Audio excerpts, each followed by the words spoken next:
7일 내 영혼의 감사 폭풍. 받은 축복을 100가지로 늘리기. 청년 실업이 100만을 훌쩍 뛰어넘고 있는 요즘, 대학생과 청년들을 대상으로 강의를 하거나 집회를 할 때면 그들에게 드리워진 청춘의 그늘이 깊은 것 같아 안쓰럽게 느껴질 때가 많습니다. 취업 문제와 등록금 걱정에 골치 아픈 요즘 시대의 청년들에게는 일상에 별 감사거리가 없는 듯 보일 수 있습니다. 감사 제봉을 찾아서 보는 시간을 가지면 이들은 겨우 4개에서 5개, 많아야 10개 정도를 끄적거리고는 쓸거리가 생각이 나지 않는다며 펜을 내려놓기 일쑤입니다. 참 안타까운 현실입니다. 그럴 때마다 저는 게임을 진행합니다. 두 사람씩 짝을 짓고 수레의 눈을 보며 30초간 서있게 하는 것이지요. 그리고 뒤로 돌아 A에게는 상대가 모르게 자신의 상태를 3군데 정도 변화를 주라고 지시합니다. B는 이 사실을 모른 채 뒤돌아 서 있습니다.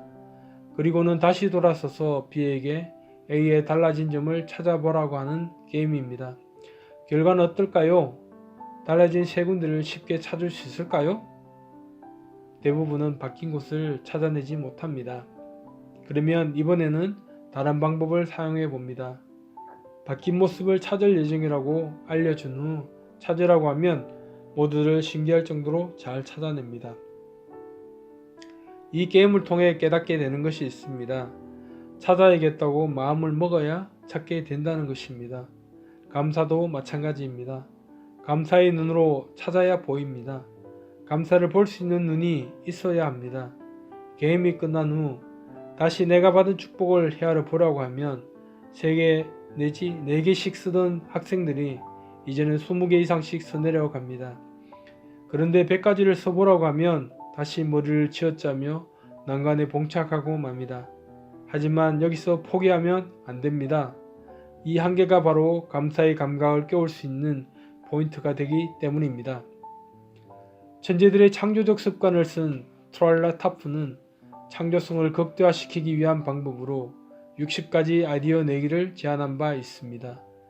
누구나가 4가지 아이디어는 쉽게 내지만 20가지 이상을 생각하게 되면 한계에 부딪혀 더 이상 쓰기 힘들어진답니다.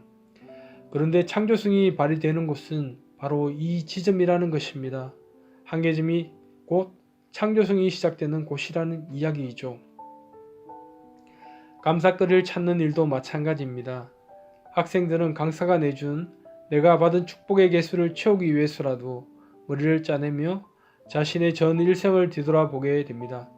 하나하나 생각하다 보면 자신도 모르고 있었던 다양한 축복들을 발견합니다.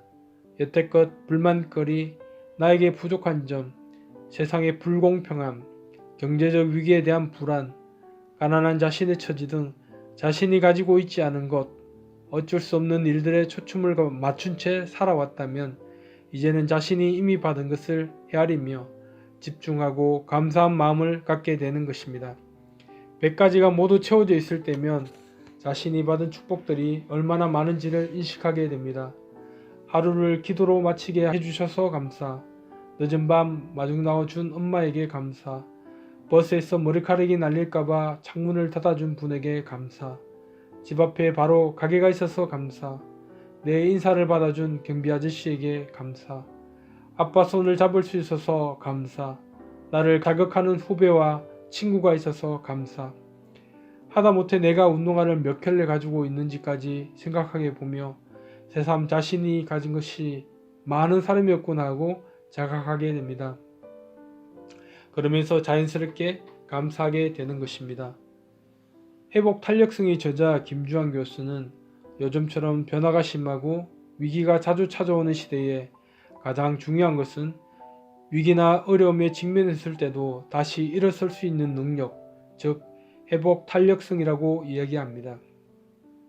그러면서 회복 탄력성을 키우기 위한 가장 좋은 방법으로 감사하기를 꼽았습니다. 감사하기를 일정 기간 이상 실천하면 내가 긍정적으로 변하며 어려움이나 공경에 처했을 때도 다시 딛고 일어서 빨리 회복할 수 있는 힘을 키운다는 것입니다. 요즘처럼 세계적인 경제 위기 속에서 어려움을 겪고 있는 많은 분들에게 꼭 이야기하고 싶은 것이 있습니다. 감사는 능력이 된다는 것입니다. 나라는 사람이 단순한 존재가 아닌 창조주의 피조물이며 모든 것은 하나님께로부터 온다는 것을 인정하는 것임을 믿고 감사하는 것이기에 우리는 그분의 도움으로 자신의 능력을 뛰어넘을 수 있게 되는 것입니다. 하루에도 수백만 가지 감사할 일이 일어나지만 그것을 감사거리로 볼 줄 아는 사람들, 감사한 일로 믿는 사람들에게만 감사한 일이 됩니다. 여러분들도 100가지 감사를 시도해 보십시오. 우리의 영혼에 감사 폭풍이 일어날 것입니다. 100가지를 넘어서 1000가지 감사로. 한 회계법인의 대표로 있는 박점식 회장은 가정과 회사에서 100가지 감사 쓰기를 실천하고 있는 사람입니다. 그런 그가 몇 년 전부터 치매에 걸려 누워만 계시는 어머니를 생각하며 1000개의 감사거리를 적기를 시도했습니다. 아래는 감사 나눔 신문에서 소개한 그의 인터뷰 내용입니다. 어머님에 대한 200개의 감사거리를 적어 나가면서 어떤 특별한 경험을 하셨다고 하는데 설명해 주십시오. 어머님에 대한 감사거리를 적어 나가면서 너무나 행복한 느낌을 체험했습니다. 기억을 더듬어 감사거리를 하나하나 적을 때마다 새 사람이 등장하게 됩니다. 그 시절의 나, 지금의 나, 그리고 어머님이 등장해서 과거의 한 사건을 두고 이야기를 나누게 되지요. 예컨대 초등학교 시절 나는 동네 아이들 중 어머니에게 제일 많이 혼나고 매를 많이 맞는 아이였습니다. 과거 속의 나는 이해가 잘 안 되었습니다. 어머님은 그 부분에 대해서 지금의 나에게 남들에게 애비 없는 자식 소리 듣지 않게 하려고 그랬다고 이야기를 하십니다. 어머님은 휘어지지 않고 부러지는 성격이시지요. 나와는 달리 직설적이셔서 가끔 이해가 안 될 때가 있었습니다. 그런데 감사거리를 적고 나서는 어머님의 그 성격 때문에 지금의 내가 있다는 것을 알게 되었습니다. 어머님에게 한없이 감사합니다. 어머님에 대한 감사글을 적어 나가면서 200개가 넘어가자 점점 어려워졌다고 했는데 그 고비를 어떻게 넘기셨는지요? 감사글을 적기 위해 생활 습관을 바꿨습니다. 저녁 9시에 취침해서 새벽 3시에 일어나 조용한 시간에 어머님과 대화하면서 감사글을 적으니 속도가 나기 시작했습니다.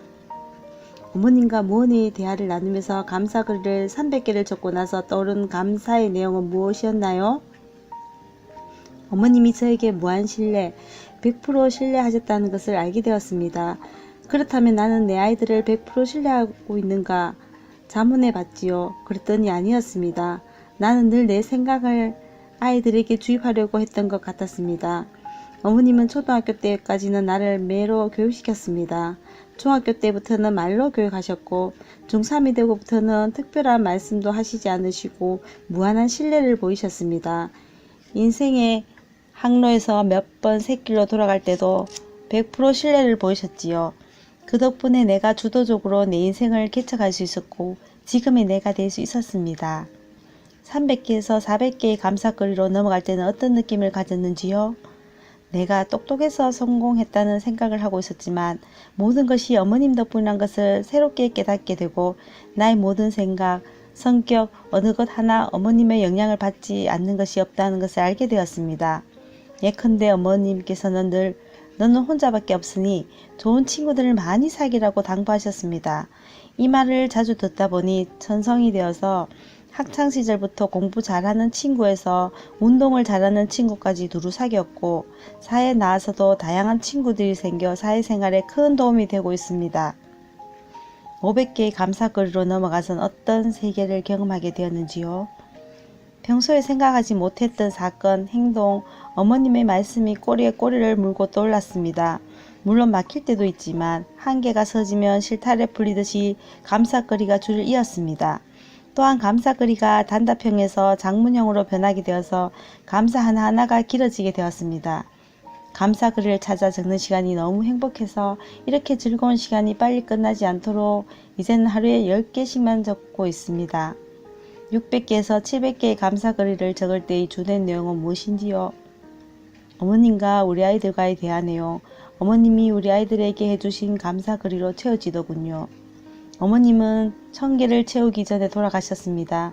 하지만 나의 감사의 글을 모두 마음속의 거울을 통해 읽으셨다고 생각했습니다. 감사를 단지 머릿속으로만 생각하고 있을 때와 감사 쓰기를 했을 때의 차이점은 무엇인가요? 아무리 머리 좋고 똑똑한 사람도 감사글을 직접 써보지 않으면, 또 쓰면서 떠오르지 않는 감사글을 쥐어짜내지 않으면 이 맛을 알 수도 느낄 수도 없습니다. 말로 가르쳐 줄 수 있는 것이 아니라고 생각합니다.